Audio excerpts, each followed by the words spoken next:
ಸಾರಾಂಶ: ಈ ಜಂಬೂದ್ವೀಪದ ದಕ್ಷಿಣ ಭರತ ಭೂಮಿಯಲ್ಲಿ ಅವಂತಿ ಎಂಬ ನಾಡಿದೆ. ಅಲ್ಲಿ ಉಜ್ಜಯಿನಿ ಎಂಬ ಪಟ್ಟಣದಲ್ಲಿ ಇಂದ್ರದತ್ತನೆಂಬ ವರ್ತಕನಿದ್ದನು. ಅವನ ಹೆಂಡತಿ ಗುಣಮತಿ ಎಂಬುವಳು. ಇಬ್ಬರಿಗೂ ಸೂರದತ್ತನೆಂಬ ಮಗನಾಗಿ ಸೋಮಶರ್ಮನಾಗಿದ್ದ ದೇವನು ಹುಟ್ಟಿದನು. ಅದಲ್ಲದೆ ಆ ಪಟ್ಟಣದಲ್ಲಿ 32 ಕೋಟಿ ಹೊನ್ನನ್ನುಳ್ಳ ಸುಭದ್ರನೆಂಬ ಸೆಟ್ಟ ಇದ್ದನು. ಅವನ ಹೆಂಡತಿ ಸರ್ವಯಶಿ ಎಂಬವಳು. ಆ ಇಬ್ಬರಿಗೆ ತ್ರಿವೇದಿಯಾಗಿದ್ದ ದೇವನ ಜೀವದಿಂದ ಯಶೋಭದ್ರೆಯೆಂಬ ಮಗಳು ಜನಿಸಿದಳು. ಆ ತ್ರಿವೇದಿ ತನ್ನ ತಪಸ್ಸಿನ ಆಚರಣೆಯ ಫಲದಿಂದ ದೇವತ್ವವನ್ನು ಪಡೆದರೂ ತನ್ನ ಸಂಕಲ್ಪದ ಕಾರಣದಿಂದ ಮಿಥ್ಯತ್ವಕ್ಕೆ ಒಳಗಾಗಿ ಹೆಣ್ಣುತನವನ್ನು ಹೊಂದಿದ್ದಳು. ಆ ಯಶೋಭದ್ರೆಯನ್ನು ಸೂರದತ್ತನಿಗೆ ಕೊಟ್ಟರು. ಆ ಇಬ್ಬರಿಗೂ ನಾಗಶ್ರೀಯಾಗಿದ್ದ ದೇವನು ಬಂದು ಸುಕುಮಾರಸ್ವಾಮಿ ಎಂಬ ಮಗನಾಗಿ ಹುಟ್ಟಿದನು.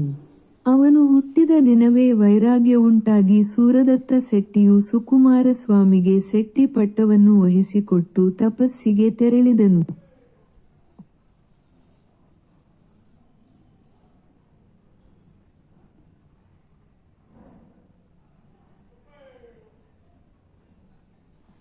ಸುಕುಮಾರಸ್ವಾಮಿಯು ತಾರುಣ್ಯವನ್ನು ಪಡೆದು ಅತ್ಯಂತ ರೂಪ, ಲಾವಣ್ಯ, ಸೌಭಾಗ್ಯ, ಕಾಂತಿಯಿಂದ ಕೂಡಿದವನಾದನು. ಅವನಿಗೆ 32 ಲತಾಗೃಹಗಳು ಅತ್ಯಂತ ರೂಪ, ಲಾವಣ್ಯ, ಸೌಭಾಗ್ಯ, ಕಾಂತಿ, ಹಾವ ಭಾವ, ವಿಲಾಸ, ವಿಭ್ರಮಗಳಿಂದ ಕೂಡಿದ ದೇವತಾಸ್ತ್ರೀಯರನ್ನು ಹೋಲುವ 32 ಮಂದಿ ದಿವ್ಯರಾದ ಸ್ತ್ರೀಯರು ಇದ್ದರು.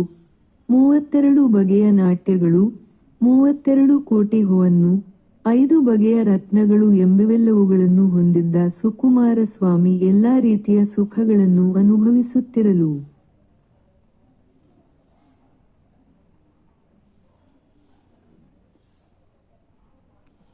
ಮತ್ತೊಂದು ದಿನ ಒಬ್ಬ ಜೋಯಿಸನು ಈ ರೀತಿಯಾಗಿ ಭವಿಷ್ಯವನ್ನು ಹೇಳಿದನು: ಈ ಸುಕುಮಾರಸ್ವಾಮಿ ಯಾವಾಗ ಋಷಿಗಳ ರೂಪವನ್ನು ಕಾಣುವನೋ ಅಂದೇ ತಪಸ್ಸಿಗೆ ತೆರಳುವನು. ಹೀಗೆಂದ ಮಾತನ್ನು ತಾಯಿ ಯಶೋಭದ್ರೆ ಕೇಳಿ ತನ್ನ ಮನೆಗೆ ಋಷಿಗಳನ್ನು ಪ್ರವೇಶಿಸಲು ಬಿಡದ ಹಾಗೆ ಬಾಗಿಲು ಕಾಯುವವರಿಗೆ ಆಜ್ಞೆ ಮಾಡಿದಳು. ಹಾಗೆಯೇ ಕಾಲ ಕಳೆಯಿತು.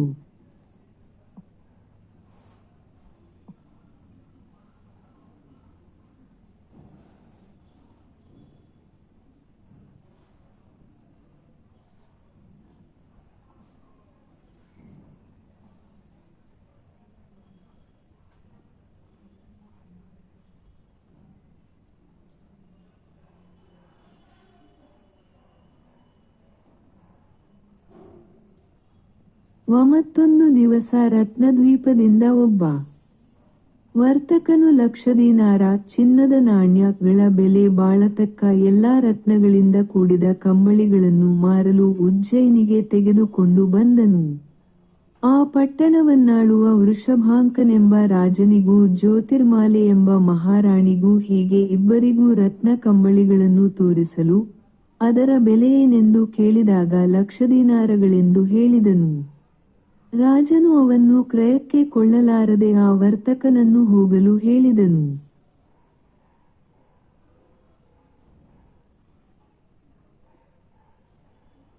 ಅಂತೂ ಪಟ್ಟಣದಲ್ಲೆಲ್ಲ ತೋರಿಸಿದರೂ ಯಾರೂ ಕೊಂಡುಕೊಳ್ಳಲಾರದೆ ಇದ್ದಾಗ ಆ ರತ್ನಕಂಬಳಿಗಳನ್ನು ಕೊಂಡು ಹೋಗಿ ಯಶೋಭದ್ರೆಗೆ ತೋರಿಸಿದಾಗ ಆಕೆ 1,00,000 ದೀನಾರಗಳನ್ನು ಕೊಟ್ಟು ಅವನ್ನು ಕೊಂಡಳು. ಆಮೇಲೆ ಅವುಗಳಲ್ಲಿ ಪ್ರತಿಯೊಂದನ್ನು 4 ತುಂಡುಗಳಾಗಿ ಮಾಡಿ ಒಟ್ಟು 32 ತುಂಡುಗಳನ್ನು ಮಾಡಿ ತನ್ನ 32 ಸೊಸೆಯಂದಿರಿಗೆ ಹಂಚಿಕೊಟ್ಟಳು. ಅವರು ಆ ತುಂಡುಗಳನ್ನು ತಮ್ಮ ತಮ್ಮ ಪಾದುಕೆಗಳಿಗೆ ಸಿಕ್ಕಿಸಿಕೊಂಡರು. ಈ ಸಂಗತಿಯನ್ನು ರಾಜನು ಕೇಳಿ ಆಶ್ಚರ್ಯಪಟ್ಟು ಅವರ ವೈಭವವನ್ನು ನೋಡುವೆನೆಂದು ಸುಕುಮಾರಸ್ವಾಮಿಯ ಮನೆಗೆ ಬರುವುದನ್ನು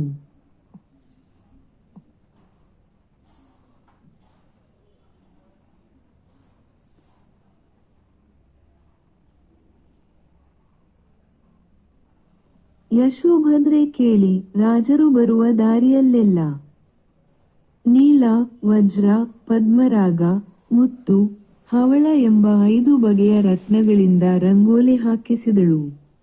ನೇತ್ರ, ಪಟ್ಟು, ದುಕೂಲ, ಚೀನಾ ಎಂಬ ಬಗೆ ಬಗೆಯ ರೇಷ್ಮೆಯ ದಿವ್ಯವಾದ ಬಟ್ಟೆಗಳನ್ನು ಹಾಸಿದಳು. ರತ್ನಗಳಿಂದ ಚೆಲುವಾದ ಚಿನ್ನದ ಮುತ್ತಿನ ಸರಗಳಿಂದ ತೋರಣ ಕಟ್ಟಿದಳು. ರಾಜನ ಆಗಮನವನ್ನು ಎದುರು ನೋಡುತ್ತಿರಲು ರಾಜನು ಬಂದು, ಇಂದ್ರನ ಅರಮನೆಯನ್ನು ಹೋಲುವ ಉಪ್ಪರಿಗೆ ಮನೆಯನ್ನು ಪ್ರವೇಶಿಸಿದನು. ಆಗ ರಾಜನು ಅಚ್ಚರಿಗೊಂಡವನಾಗಿ ದೇವಲೋಕವನ್ನು ಪ್ರವೇಶಿಸಿದ ಪುಣ್ಯಶಾಲಿಯಂತೆ ಮಹಾವೈಭವದಿಂದ ಹಾಸಿಗೆಯ ಮೇಲೆ ಕುಳಿತು, ಸುಕುಮಾರನು ಎಲ್ಲಿದ್ದಾನೆ ಎಂದು ಕೇಳಿದನು. ಅದಕ್ಕೆ ಉತ್ತರವಾಗಿ, ಸ್ವಾಮಿ, ಅವನು ಬಹಳ ಸಾಧು, ನೀವು ಬಂದುದನ್ನು ಅವನು ತಿಳಿದಿಲ್ಲ.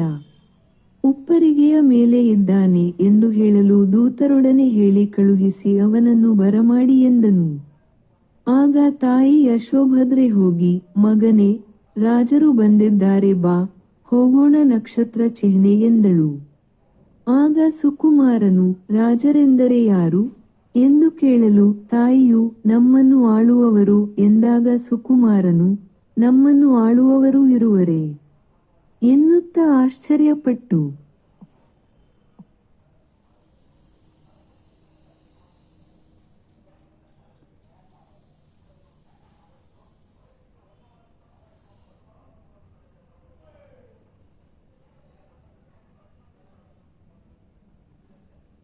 ತಾಯಿಯ ಮಾತನ್ನು ವಿರೋಧಿಸಲಾರದೆ ಬಂದನು. ಅವನನ್ನು ರಾಜನು ಕಂಡು, ನಾನು ಕಣ್ಣನ್ನು ಪಡೆದದ್ದು ಇಂದು ಸಾರ್ಥಕವಾಯಿತು ಎಂದುಕೊಂಡು ಪ್ರತ್ಯಕ್ಷವಾಗಿ ಮನ್ಮಥನನ್ನೇ ಅಪ್ಪಿಕೊಳ್ಳುವಂತೆ ಅವನನ್ನು ಅಪ್ಪಿಕೊಂಡು ಶ್ರೇಷ್ಠವಾದ ಹಾಸಿಗೆಯ ಮೇಲೆ ತನ್ನ ಜೊತೆಯಲ್ಲಿ ಕೊಳ್ಳಿರಿಸಿದನು. ಆಗ ಸ್ವಜನರು ಸೇವಕರು ಬಿಳಿ ಸಾಸುವೆಗಳನ್ನು ಮಂಗಳಕರವೆಂದು ಇಬ್ಬರಿಗೂ ಮಂತ್ರಾಕ್ಷತೆಯನ್ನು ಹಾಕಿದರು.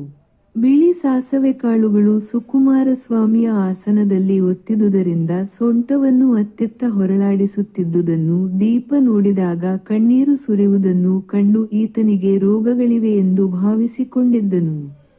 ಅಷ್ಟರಲ್ಲಿ ಸ್ನಾನಕ್ಕೆ ಏಳಿ ಬನ್ನಿ ಎನ್ನಲು, ಹಾಗೆಯೇ ಮಾಡುವೆವು ಎಂದು ಸ್ನಾನ ಮಾಡಲು ಉದ್ಯುಕ್ತನಾಗಿ ದೇವಲೋಕಕ್ಕೆ ಸಮಾನವಾದ ರತ್ನಮಯವಾದ ನೆಲಗಟ್ಟುಳ್ಳ ಬಾವಿಗೆ, ಕೆರೆಗೆ ಹೋಗಿ ಸ್ನಾನ ಮಾಡಿದನು. ಆಗ ತನ್ನ ಬೆರಳಿನಲ್ಲಿದ್ದ ಅಮೂಲ್ಯವಾದ ಉಂಗುರ ಬಿದ್ದು ಹೋಗಲು, ಅದನ್ನು ಹುಡುಕುವುದಕ್ಕಾಗಿ ಆ ಕೆರೆಯ ಎದುರಿನ ತೂಬನ್ನು ತೆಗೆದು ನೀರನ್ನು ಬಿಟ್ಟನು.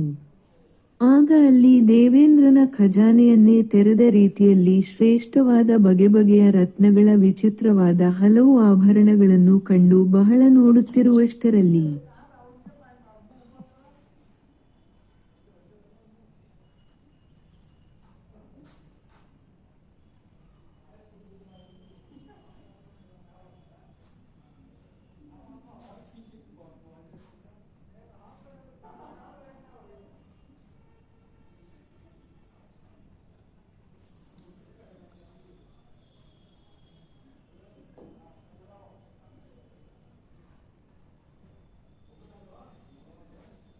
ಸಾರಾಂಶ: ರಾಜನನ್ನು ಸುಕುಮಾರನನ್ನು ಊಟಕ್ಕೆ ಬನ್ನಿರಿ.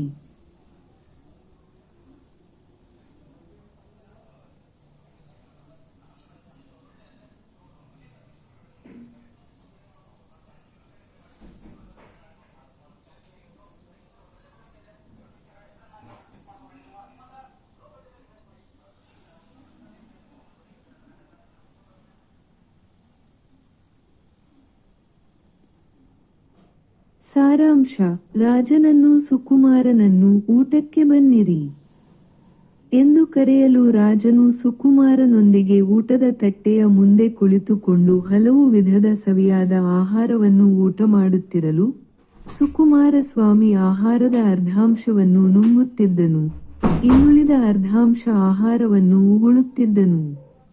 ಅದನ್ನು ಅರಸನು ನೋಡಿ, ಇದು ಒಂದು ಬಗೆಯ ರೋಗ, ಊಟದ ಮೇಲೆ ರುಚಿಯಿಲ್ಲದುದು ಎಂದು ಭಾವಿಸಿಕೊಂಡನು.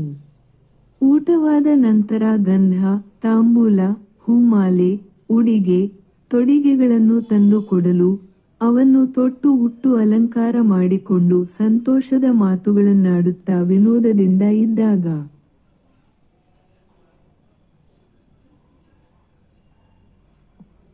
ಅರಸನು ಯಶೋಭದ್ರೆಯನ್ನು ಕುರಿತು ಹೀಗೆ ಪ್ರಶ್ನಿಸಿದನು.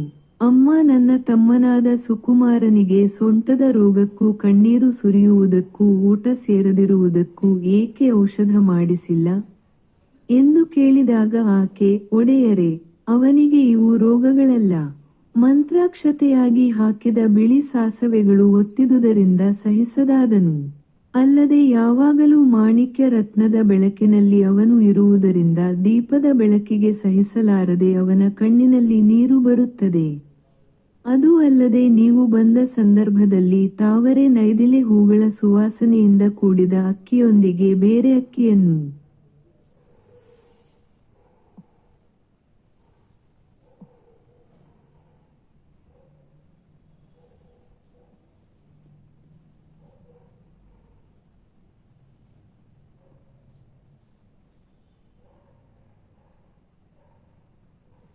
ನೀವು ಬಂದ ಸಂದರ್ಭದಲ್ಲಿ ತಾವರೆ ನೈದಿಲೆ ಹೂಗಳ ಸುವಾಸನೆಯಿಂದ ಕೂಡಿದ ಅಕ್ಕಿಯೊಂದಿಗೆ ಬೇರೆ ಅಕ್ಕಿಯನ್ನು ಮಿಶ್ರ ಮಾಡಿ ಬೇಯಿಸಿದ ಅನ್ನವನ್ನು ಬಡಿಸಿದ್ದರಿಂದ ಅವನು ಸುವಾಸನೆಯ ಅಕ್ಕಿಯ ಅನ್ನವನ್ನು ನುಂಗುತ್ತಿದ್ದನು, ಉಳಿದ ಅನ್ನವನ್ನು ಉಗುಳುತ್ತಿದ್ದನು.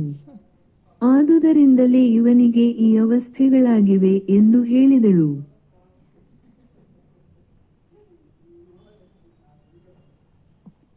ಅದನ್ನು ಕೇಳಿ ಅರಸನು ಆಶ್ಚರ್ಯಪಟ್ಟನು. ಈತನ ಒಂದು ಕ್ಷಣದ ಸುಖ ಭೋಗಗಳಿಗೆ ನನ್ನ ಇಡೀ ಅರಸುತನದ ಕಾಲದಲ್ಲಿ ಅನುಭವಿಸಿದ ಭೋಗ ಉಪಭೋಗಗಳು ಸಮಾನವಾಗುವುದಿಲ್ಲ. ಆದುದರಿಂದ ಲೋಕದಲ್ಲಿ ನಿಜವಾಗಿಯೂ ಈತನೇ ಸುಖಿ ಎಂದು ಪ್ರೀತಿಗೊಂಡವನಾಗಿ ಅರಸನು ಅವನಿಗೆ ಅವಂತಿ ಸುಕುಮಾರ ಎಂದು ಹೆಸರನ್ನಿಟ್ಟನು.